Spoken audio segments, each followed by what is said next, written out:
What's up, guys? I'm Max, and this is Gracie, and welcome back to A Curtain Call. As you can see, Finn is gone.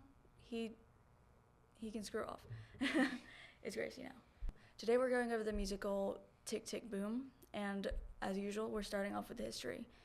It was first performed as a workshop in 1990. It was originally under the title Boho Days. It was revised and presented as what it is now, Tick, Tick, Boom, in 1991. It was revised once more after the creator, Jonathan Larson, passed away. And the revised version premiered off-Broadway in 2001.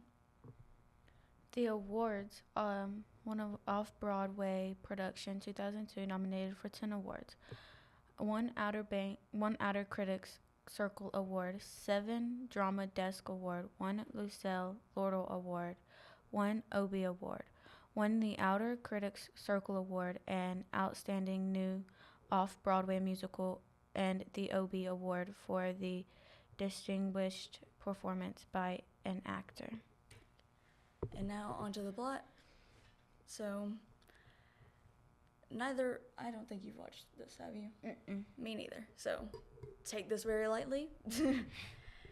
John is an aspiring composer for musical theater. He lives in Soho, New York, and the year is 1990.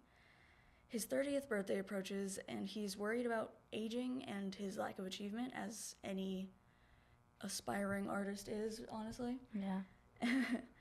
And Michael, a friend of his, since they were children, he gave up acting to pursue a more lucrative career in marketing, which is probably a fear of John's. He probably doesn't want to be like Michael. Yeah, probably. That's what I'm getting. And Susan, John's girlfriend, is a dancer who teaches ballet to wealthy and untalented children, which is a crazy thing to say. And on the roof of his apartment, John reveals that he is nervous about an upcoming workshop of his newest musical, Superbia. And Susan comes to join him, and he comments on her dress and how beautiful it makes her look in singing a song called Green, Green Dress. And that's you. Mm-hmm. The next morning, Suzanne asked him about the possibility of leaving New York. He is torn between following his dream of composing and opting for security and family in different career. His reverie is cut short when he remembers his day job as a waiter in Soho Diner. After work, Michael picks John up in his brand new BMW to show John his new apartment. Michael exults at the thought of a life of luxury and pressures John into considering changing his career path, which, yeah, like I said, Michael is... He's successful, he's doing good, he's kind of showing off. Yeah, and even after not following his original dream, and John probably wants to be like that, yeah, but he's scared of it at the same time. He agrees to accompany Michael to work the next day and visit a brainstorming session at his firm. But back at home, John plans to spend the remainder of the evening composing, but it is interrupted by a call from Susan. At Michael's office, the brainstorming session involves naming a cooking fat substance through a convoluted process. Convoluted?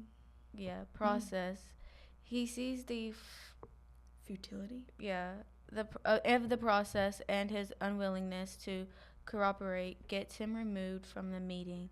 As he drives Michael to the airport for a business trip. They argue about the meeting. Michael tells him that the life Susan wants doesn't sound bad, and that he just wishes his job could give him the chance to settle down. So Michael's really putting on the pressure. Yeah. I think I would drop someone if they were like that to me. I got a bad feeling about Michael, man. Drop all your dreams and be like me. Yeah, just become like me. I'm the best. After dropping Michael off, John goes to rehearsal for Superbia, but not before stopping to get a snack of Twinkies. Not sure why that's relevant at the moment. At the market, he spies Caressa Johnson, one of his actors for Superbia, That's a weird word. Yeah. She reveals a similar weakness for Twinkies. Oh, is this about to be a cheating thing? I don't know, man. And this leads to a sudden friendship between the two. Oh, okay. For now. Yeah, for now. After the rehearsal, Susan sees John and Carissa walking together and becomes jealous. Of course.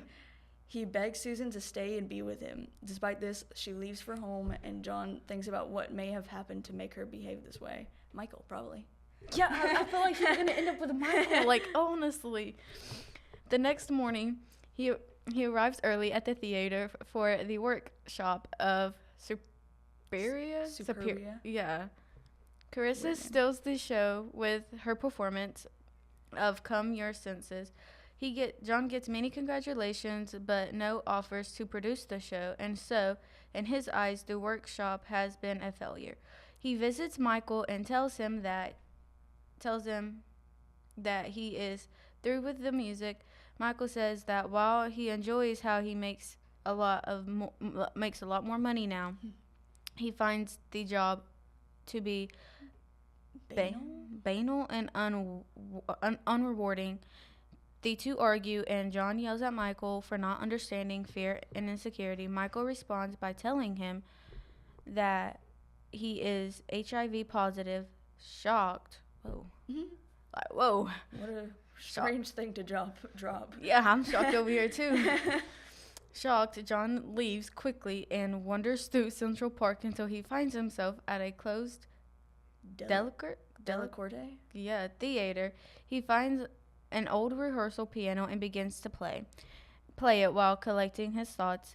He ponders on whether the amount of sacrifice required for his career in music is worth it, and whether those telling him to have it all play the game are right. Ultimately, he realizes that he will only be happy as a professional composer, no matter what hardships that may bring.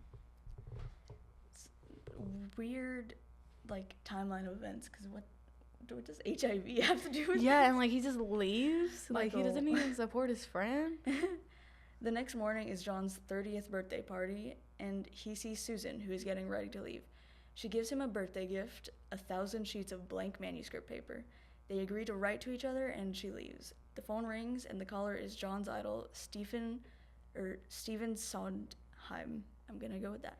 Sondheim leaves John his contact information so they can meet and discuss Superbia. John realizes that he's surrounded by friends and that his talents are finally being recognized. That's good. Yeah, that's good. Weird way to get there. Took some different turns of events that I wasn't expecting. Took some strange things, but yeah, the HIV just threw me for a loop there for a second. The way Michael is never brought up again after that either. Like, what happened? Michael just disappears. Like, I thought other things was gonna happen, but I guess I was wrong. Maybe it would be brought up and be more important to the story. Yeah. But that's all according to the wiki, so maybe it is in the actual play. Maybe, who knows? I don't know. But short episode, that's it for today.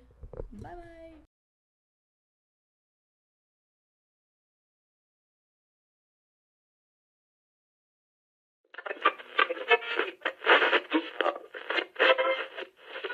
Let's see it.